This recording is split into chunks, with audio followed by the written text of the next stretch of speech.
Fire and ice. Writer का नाम है रॉबर्ट फॉरेस्ट। प्यारे बच्चों, चलो देखते हैं कवि रॉबर्ट फॉरेस्ट ने इस पोएम के माध्यम से हमें क्या बताया है।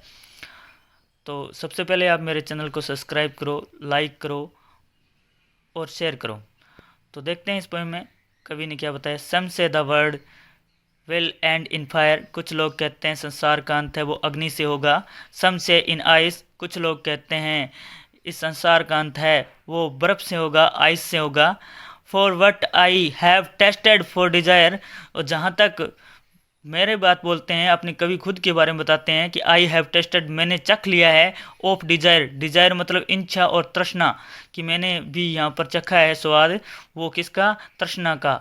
आई होल्ड, मैं समर्थन करता हूँ। With those who favour fire, जो लोग आग के पक्ष में हैं। यानी कवि कहते हैं फेवर का मतलब पक्ष और फायर का मतलब आग। कवि का कहने का मतलब है इस संसार का अंत है वो अग्नि से हो सकता है, क्योंकि आपको पता है ये संसार के अंदर जो टेम्परेचर, तापमान जो इस धरती का दिन प्रतिदिन बढ़ रहा है, हो सकता है एक दिन धरती फट जाए और इससे अंत हो जाए। और दूसरी बात, यहाँ पर एक फायर को जो सिग्निफाई किया गया है, जो फायर को जो डिजायर से जोड़ा गया है। डिजायर का मतलब होता है इच्छा। तो ये इच्छा है दिन प्रतिदिन व्यक्ति की बढ़ती जा रही है। हो सकता है व्यक्ति इसी इच्छा के अंदर वशीभूत होकर अपने आप को समाप्त कर ले। तो कवि इस पैरे के माध्यम से, इस स्टेंजा के माध्यम से कहना चाहते हैं कि जो लालच, लोभ, इसके अंदर जो फंस गया व्यक्ति, वो एक दिन मतलब अंत होगा उसका। But if it had to preach twist, अगर परंतु इस धरती को दो बार, इस संसार को यानी दो बार खत्म होने का, दो बार खत्म होता है। पेरिस का मतलब डाई या नष्ट होना। ट्विस्ट का मतलब होता है दो बार।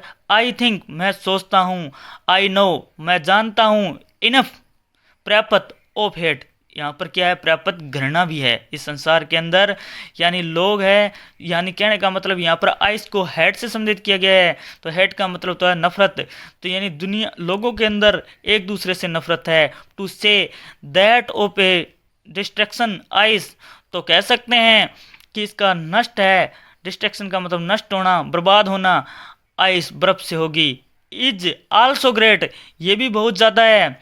एंड वुड सफिस, और यह भी पर्याप्त है। अब कवि इसके माध्यम से कहते हैं कि या तो संसार आग से खत्म होगा और या है वो आइस से होगा। तो यहाँ पर बोला है, पहले तो इन्होंने बोला कि मैं समर्थन उन लोगों का करता हूँ जो आग से हैं, लेकिन यहाँ पर पर्याप्त मात्रा में लोगों में नफरत भी है, एक दूसरे से नफरत करते हैं। बहुत ही सुंदर कविता रॉबर्ट फॉरेस्ट की। इस संसार का जो अंत बताया गया है, तो इन्होंने इसके अंदर बताया कि या तो आग से हो सकता है और या फिर बर्फ से हो सकता है। आग का है, आग को किया है डिजायर से, यानी आग के द्वारा डिजायर, इच्छा, तृष्णा, लोभ, लालच से इंसान है बर्बाद हो जाएगा। और दूसरा इन्होंने बोला है कि हेट, नफरत, संघर्ष, एक दूसरे से लड़ाई झगड़ा, इससे भी क्या है, संसार का अंत होगा। क्यों, आप देख रहे हो कि वर्तमान जो संसार है इसके अंदर यानी प्राप्त रूप से घृणा भी है और नफरत भी है, इच्छा भी है। आदमी कभी भी इच्छाएं हैं वो ख़त्म नहीं होती। तो थैंक्स स्टूडेंट, और आपसे निवेदन है कि आप इस चैनल को ज़्यादा से ज़्यादा सब्सक्राइब करें और ज़्यादा से ज़्यादा इस पोएम को लाइक करें। और आगे भी आपकी पोएम, नई पोएम जल्द ही आपको अपलोड कर दी जाएगी। कक्षा 10, 12 और 9th और 8th का भी आपको सिलेबस से इसके अंदर अपलोड कर दिया जाएगा।